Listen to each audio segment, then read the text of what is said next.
Les pasteurs du Congo et les prophètes d'Afrique, ils demandent la dîme. Tu ne donnes pas, il veut te maudire. Toi-même, tu ne donnes pas la dîme. Mais tu veux forcer les enfants d'autrui de payer.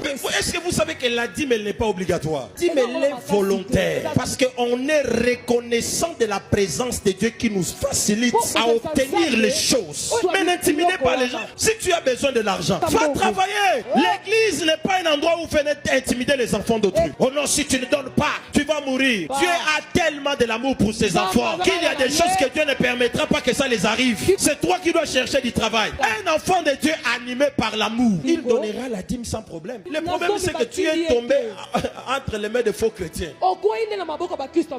Il faut les enseigner des théories des fois qui n'existent pas. Dieu me voit, mon église me suit. Je n'ai jamais prêché sur la dîme. Un enfant de Dieu habité par l'amour de Dieu, on ne lui prêche pas de payer la dîme. Lui-même le reconnaît la main visible de Dieu. Mais si quelqu'un n'arrive pas à donner, c'est qu'il n'a pas encore reconnu la main de Dieu dans sa vie. L'amour que tu portes aux autres est un élément essentiel pour attirer ta bénédiction. La bénédiction arrive dans le cœur de ceux-là qui sont animés par la véritable amour. Si tu n'es pas animé par l'amour véritable, tu ne peux pas recevoir la bénédiction. Tu vois, par exemple, là, pendant que je parle, j'ai vu qu'il y a beaucoup de gens qui cherchent du travail. Mais est-ce que vous savez pourquoi la majorité des gens vivent dans les blocages? Parce que dans vos prières, vous êtes trop focalisés sur vous.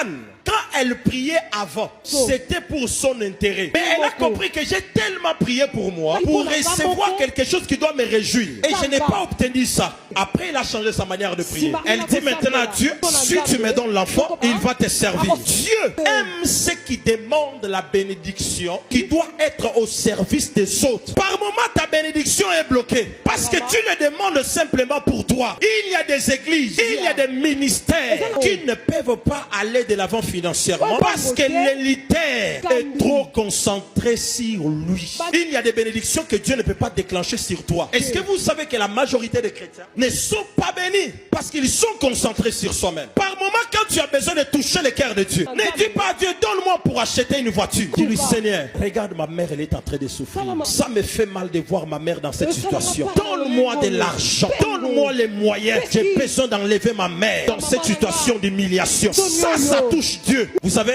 Mardochée dit ceci à Esther. Tu ne sais pas que c'est pour un temps comme celui-ci que Dieu t'a placé là. Dieu, quand il te bénit, il ne te bénit pas d'abord pour toi, pour les autres. Pour cela, un vrai leader qui vient de la part de Dieu ne se concentre pas sur soi-même, mais il se concentre plutôt sur la vie des autres. Il peut dormir même affamé, mais que les autres mangent. Mais le leader d'aujourd'hui, jamais, il sait que tu n'as rien, mais il veut encore